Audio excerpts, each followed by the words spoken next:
Good morning, all of you. So today I will discuss the chapter 3 for light for class 10 and these questions. ये questions मैंने आपको homework में भी दिए थे, लेकिन कुछ प्रॉब्लम्स स्टूडेंट्स के सामने आ रही हैं, इसलिए मैं सभी को एक साथ यहाँ पर डिस्क्राइब करूंगा। तो वन बाय वन हम क्वेश्चंस को सॉल्व करते हैं। तो सबसे फर्स्ट क्वेश्चन जैसे हमारा व्हाट इज द लाइट, तो इसकी डेफिनेशन मैंने आपको ऑलरेडी अपनी पिछली वीडियो में दे रखी है। What is the light? Light क्या है? It is the form of energy to sensation of the sight to us. हमें जो चीज देखनी हो, जैसे हम किसी कमरे के अंदर आ रहे हैं और हमने ऑन करा लाइट को, तो हमें वो चीज दिखने लगती है, वरना वो नहीं दिखती है। It means this is the energy for the sensation of the site. जो साइट यानी कि देखने की जो पावर है हमारी, उसको एक्टिव कर देती है। तो लाइट क्या है? फॉर्म ऑफ एनर्जी है। इसकी फुल डेफिनेशन आपकी बुक में भी है, आप वहां से अच्छे से लिख सकते हैं और अच्छे से समझ सकते हैं। विद एग्जांपल अपनी ऑन लैंग्वेज में लिख सकते हैं। साइंस एक ऐसा सब्जेक्ट है जो पहले समझना होगा, उसके बाद ऑन लैंग्वेज में आप उसको लिख सकते हैं। बट उसकी जो मीनिंग्स है, उसकी जो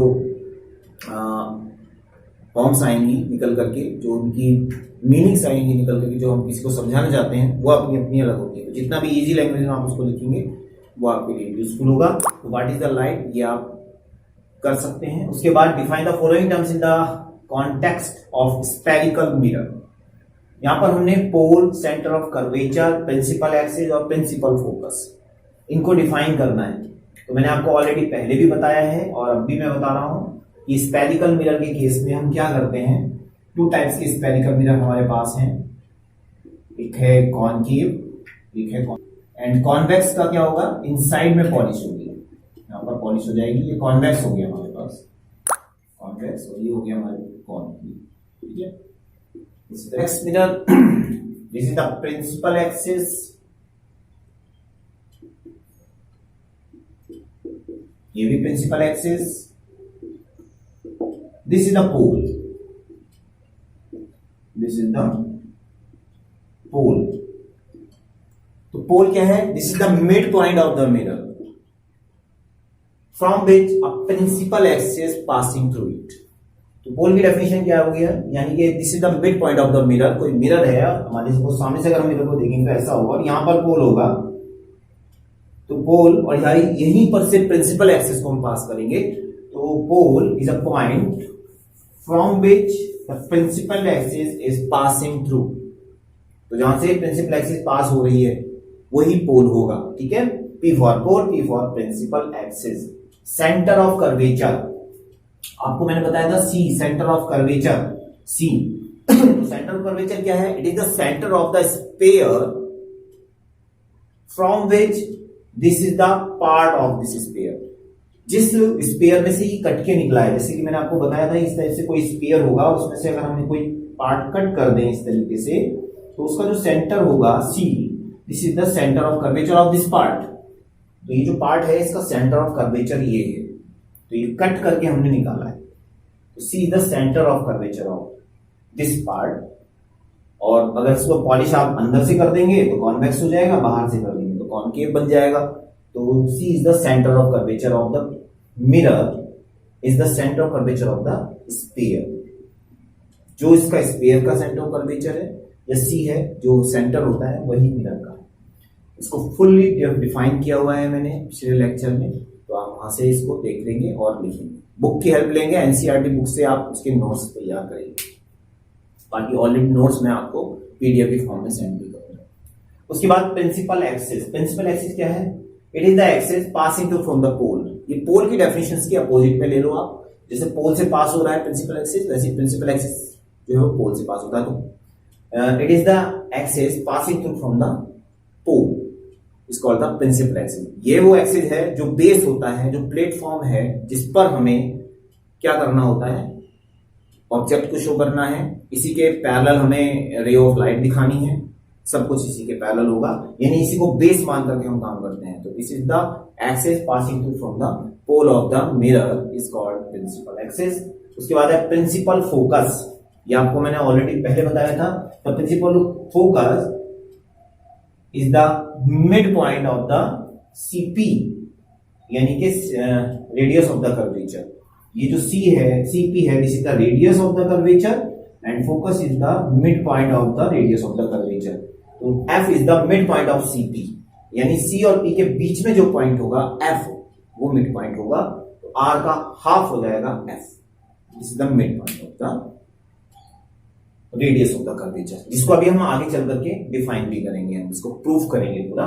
तो यहां पर ये हो गया, तो प्रिंसिपल फोकस हो गया आपका, this is the principal focus. एक डेफिनेशन और दे सकते हैं इसकी, प्रिंसिपल फोकस क्या होगा, when the ray of light parallel to the principal axis after reflection by the mirror passing through that point, इस पॉइंट से पास हो रहा है, तो this point is called the focus point.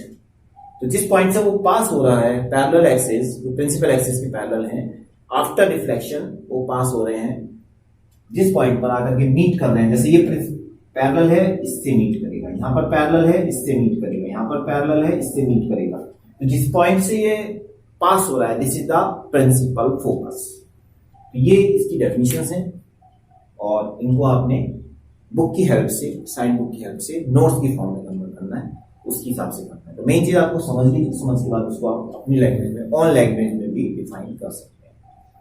तो ये हो गया हमारा सेकेंड क्वेश्चन। इसके बाद third question, draw a ray diagram object placed at C. ये दो क्वेश्चन बहुत ही इंपॉर्टेंट क्वेश्चन हैं, तीनों क्वेश्चन बहुत इंपॉर्टेंट है जो एग्जाम में बहुत ज्यादा आते हैं। तो draw a ray of diagram object placed at C and object placed between F and P. ये दो क्वेश्चन हमारे पास थे, तो हम इसको करते हैं। सबसे पहले when object placed at C, ये है तो मान लीजिए suppose this is the concave mirror, ये कॉनकेव मिरर है हमारे पास, P is the pole, F focus and C is the centre of curvature. अब हमारा ऑब्जेक्ट कहां पर है, प्लेस्ड एट C पर रखा हुआ है, यहां पर हमने ऑब्जेक्ट को प्लेस किया हुआ है, ये ऑब्जेक्ट AB, और यहां से क्या होगी, एक पैरेलल रे पास होगी जो आफ्टर रिफ्लेक्शन फोकस से पास हो जाएगी इस तरीके से, और एक रे पोल से पास होगी और वो भी यहीं से पास होकर के, सॉरी वो इसी टाइप से पास होकर के ऐसे निकल जाएगी। अभी हमने नाप के नहीं किया है इसलिए थोड़ा सा चेंज आ रहा है, ये यहां पर आना चाहिए, तो यहां से पास हो जाएगा और ये जो है ये यहां से पास, यहां पर कट हो रहा है,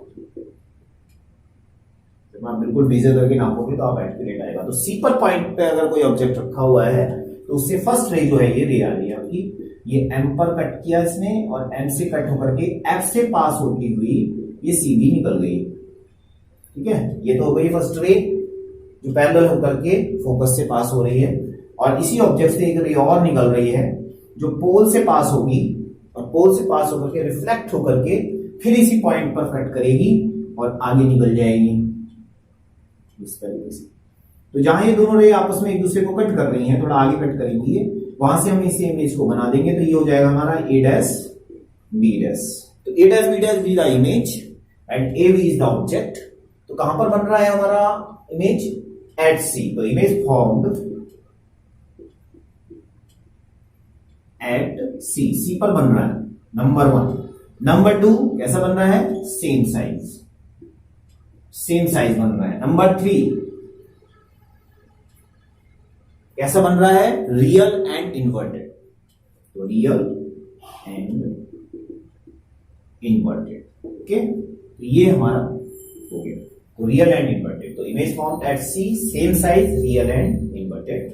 ये हो गई हमारी इसकी रे डायग्राम। अब ऐसे ही दूसरा रे डायग्राम बनाना है, object placed between F and P। तो F एंड P पर भी हम देख लेते हैं इसको। ये मैंने आपकी जो पुरानी वीडियोस हैं अभी मैंने पीछे जो डाली थी आपको पिछले लेसन में, उसमें भी मैंने इसको बता रखा है, आप उसको भी ध्यान से देख सकते हैं। F एंड P, तो ऑब्जेक्ट हमने रखा है F एंड P के बीच में, यहां से एक रे डायग्राम में रे पैरेलल रह जाएगी और जाएगी किससे, फोकस से पास होते हुए निकल जाएगी, और जो दूसरी रे होगी थोड़ा फैल जाएगी और ये पीछे की ओर बनेगी, वो गलत हो गया है, ये वाला से यहां पर इमेज फॉर्म होगा ये A dash B dash. So when the object placed between F and P, then the image form back side of the mirror A dash B dash. This is the erect and virtual image. तो erect and virtual बनेगी तो back side of the mirror बनेगी,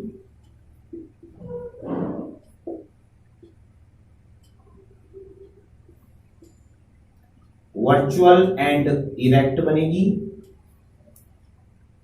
और कैसी बनेगी, larger than object बनेगी। तो ये हो गया हमारा केस, ठीक है। तो ये हमारा सेकंड केस हो गया और फर्स्ट केस हमारा ये। तो ये हमारा एक केस बन जाता है। इसके बाद नेक्स्ट है हमारा question number 4, F equal to R by two. Equal to R by two यानी फोकल लेंथ जो होती है वो रेडियस ऑफ कर्वेचर की हाफ होती है। उसके लिए हमें कैसे करेंगे, कॉनकेव मिरर हम यहां पर लेंगे और ये प्रिंसिपल एक्सिस है, पी पॉइंट है, पोल है, एफ फोकल है और सी सेंटर ऑफ कर्वेचर। हमने क्या करना है, एक लाइन हमने पैरेलल रे की खींचनी है और ये फोकस से पास होती हुई ऐसे निकल गई इस तरीके से, ठीक है। तो ये हमारा ऑब्जेक्ट यहां पर रखा हुआ था, एम यहां पर इस तरीके से पास होगी। अब हमें फाइंड करना है कि f equal to R by two, इस तरीके से हमें फाइंड करना है। अच्छा, एक C से हमें एक लाइन खींचनी है, C is the normal. C से जो भी लाइन खींचेंगे वो नॉर्मल को शो करेगी। तो ये नॉर्मल बन गया हमारा, नॉर्मल है। अच्छा, यहां से नॉर्मल पे ये इंसिडेंट रे है तो ये I एंगल बनाएगी और ये रिफ्लेक्टेड रे है ये R एंगल बनाएगी। तो I और R हमारे दो एंगल यहां पर बन गए हैं, ये रिफ्लेक्शन ऑफ लाइट को शो कर रहा है। अब आप देखते हैं ये I है, अब ये I और R तो इसमें बन गया। अब यहां पर भी हमें काम करना है। देखिए C सेंटर ऑफ कर्वेचर है, CM और CP ये दोनों बराबर होंगे क्योंकि रेडियस, जब किसी सर्किल से हम C से कोई लाइन खींच रहे हैं तो मान लिया CM है और ये CP है तो ये इक्वल होंगे क्योंकि ये रेडियस है। तो यहां पर हम देख रहे हैं कि ये लाइन और ये लाइन भी इक्वल है। जब ये दोनों लाइनें इक्वल हो जाएंगी तो जब F पर जाएंगे तो वो भी इक्वल होंगी। अब इसमें हम करते हैं इसका काम। तो सबसे पहले हमने क्या करना है, डायग्राम में आप देख रहे हो एट पॉइंट M आप देख रहे हैं sine I equal to R। ये कैसे हुआ, ये रिफ्लेक्शन ऑफ लाइट का रूल है, लॉ है यहां पर। तो लॉ ऑफ रिफ्लेक्शन यहां पर यूज हो रहा है।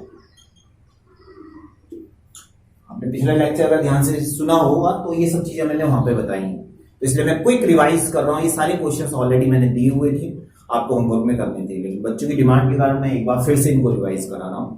इसलिए बहुत डीपली आप जल्दी इसको समझ लें। तो I इक्वल टू आर, पूरा डीप पढ़ना है तो मेरी पुराने वाला जो लेक्चर है उसको देखिएगा। तो I इक्वल टू आर। अब यहां पर आप देख रहे हैं कि पैरेलल रेज हैं और एक लाइन इनको कट कर रही है, तो ये एंगल इस एंगल के भी इक्वल हो जाएगा।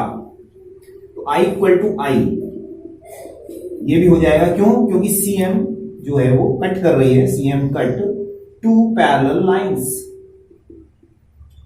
तो ये कैसे हो गए, अल्टरनेट एंगल बन गए, अल्टरनेट एंगल्स हो गए। तो अल्टरनेट एंगल्स में I इक्वल टू आई, यानी कि ये एंगल और ये एंगल भी इक्वल हो गया। तो अब आप देखो, कंपेयर करो आप, I इक्वल टू आर भी होता है, I इक्वल टू आई भी है। तो यहां पर इन दोनों को इक्वल करेंगे तो I इक्वल टू आर हो जाएगा। तो सो इन ट्रायंगल MFC, इसमें आप देख रहे हो angle I equal to angle R, यानी ये दोनों इक्वल हो चुके हैं।